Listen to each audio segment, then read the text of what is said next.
Hello, this is my curated itinerary presentation for Professor Adam Lauder.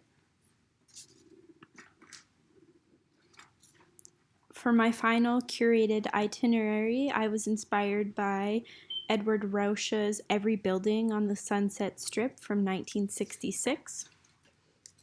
The photo which I've included is sourced from the Princeton University Art Museum.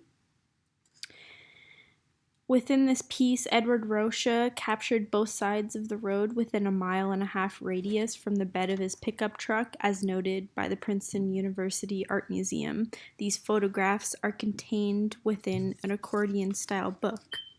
Edward Rocha depicts commercialism while not participating in it. He is just an observer driving by.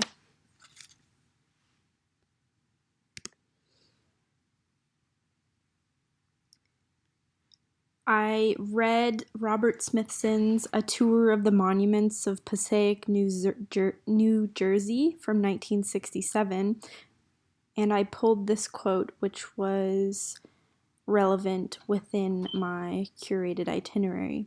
All senses of reality was gone. In its place had come deep-seated illusions, absence of papillary reaction to light, absence of knee reaction, symptoms of all progressive cerebral meningitis, the blanketing of the brain.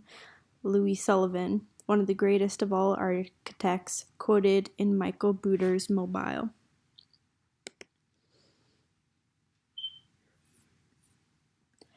I'm interested in the idea of ruins, or something that is so far removed from the institution that it has no purpose commercially.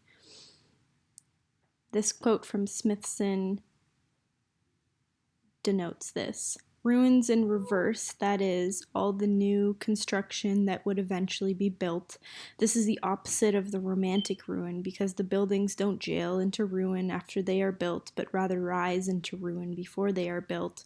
This anti-romantic mise-en-scène suggests the discredited idea of time and many other out-of-date things, but the suburbs exist without a rational past and without the big events of history.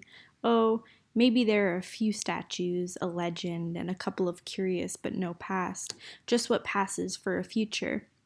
A utopia minus a bottom, a place where the machines are idle and the sun has turned to glass, and a place where the Passaic concrete plant, 253 River Drive, does a good business in stone, bituminous sand, and cement. Passaic seems full of holes compared to New York City, which seems tightly packed and solid, and those holes, in a sense, are monumental vacancies that define, without trying, the memory traces of an abandoned set of futures.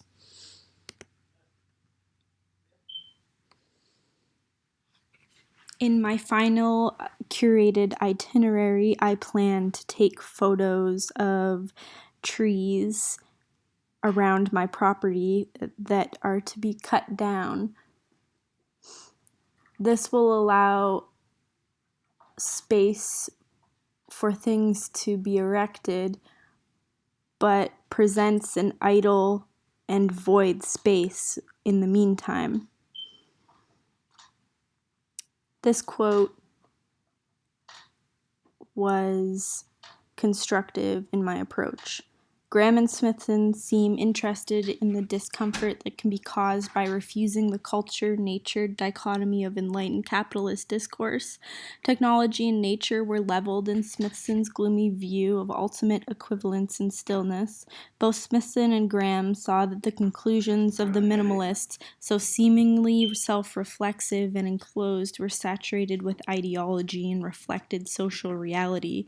Both were concerned that the context or situation for high art was limited to the contemplative space of the museum, an institution whose agenda, in turn, seemed to further rather than question the dominant culture.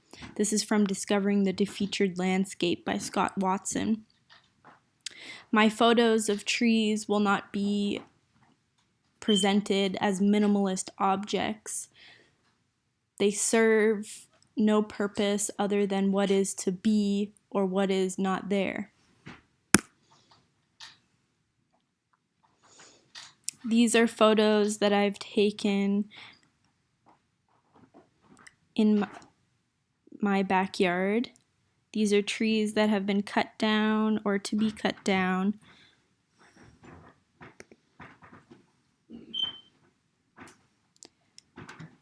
They're not to be presented within a grid structure, but as Edward Rocha depicts the Sunset Boulevard within an accordion style.